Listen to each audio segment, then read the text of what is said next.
Alison Thewliss. Very much, Mr Speaker. I agree very much with the comments of the honourable members for Leeds North East and Sutton Coldfield, and I thank the Minister for giving me advance sight of the statement. I'm glad to hear that there is dialogue, but we need to hear an awful lot more about actions in this House. Mr Speaker, while I also understand the difficulties faced by the Saudis and the attack on Riyadh, which we of course also condemn, there needs to be recognition of the two, at least two, if one counts Al-Qaeda, sides to this conflict. We know about the sophisticated weaponry that the Saudis have, Mr Speaker, because the UK sold them it. The £155 million that the Minister talks about in aid is dwarfed by the £3.8 billion in arms sales to Saudi Arabia.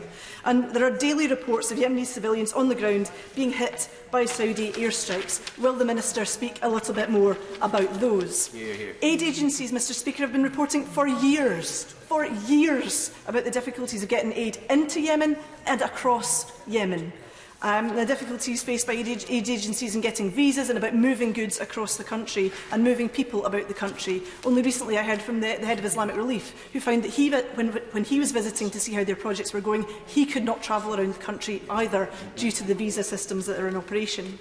Mr Speaker, despite the UN verification and inspection mechanism, Save the Children report that 13 ships carrying vital humanitarian aid were still denied entry to Yemen. What is the UK Government actually doing to get air and seaports open, especially when these aid convoys are quite clearly aid convoys and are not containing missiles, Mr Speaker? And it's fine to say that we're providing funding, but if without access and without workers on the ground being able to deliver that, it really is almost quite meaningless. Mr Speaker, this is a population deliberately being starved by its neighbours. Those neighbours are key allies of the UK. Today is International Children's Day, Mr Speaker. Save the Children report 130 children in Yemen will die today, and tomorrow, and the next day, and until this conflict ends. Will the Minister tell us how he will stop this? Hear, hear.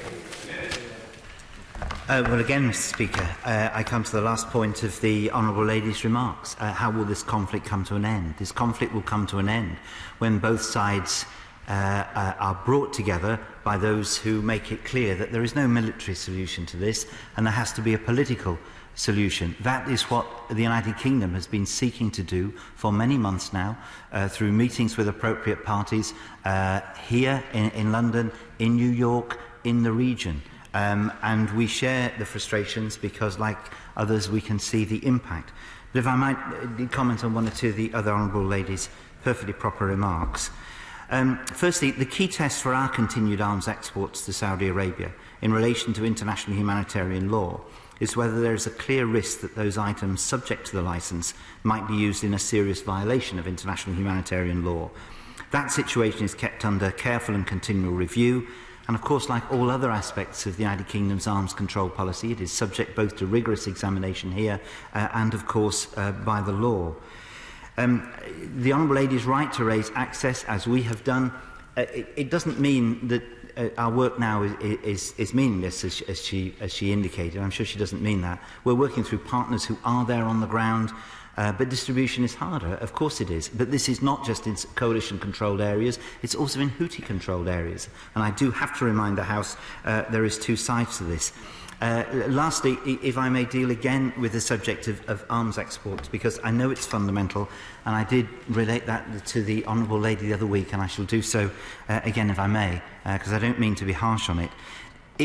If our not sending support to our allies who are facing attacks upon their own soil from missiles imported into ungoverned space, where they are trying to support an elected government against the insurgency, if we thought that was sending the right signal in the region and it would prove to be of any use, then it would be a course of action. I do not believe it's the case. I do not believe if we were to take that action, it would not fundamentally undermine a number of other regional issues which our allies would wonder when they faced an attack on their Heathrow whether we were making the right judgments. So we have to pursue other means of bringing the conflict to an end, and that is what we're seeking to do.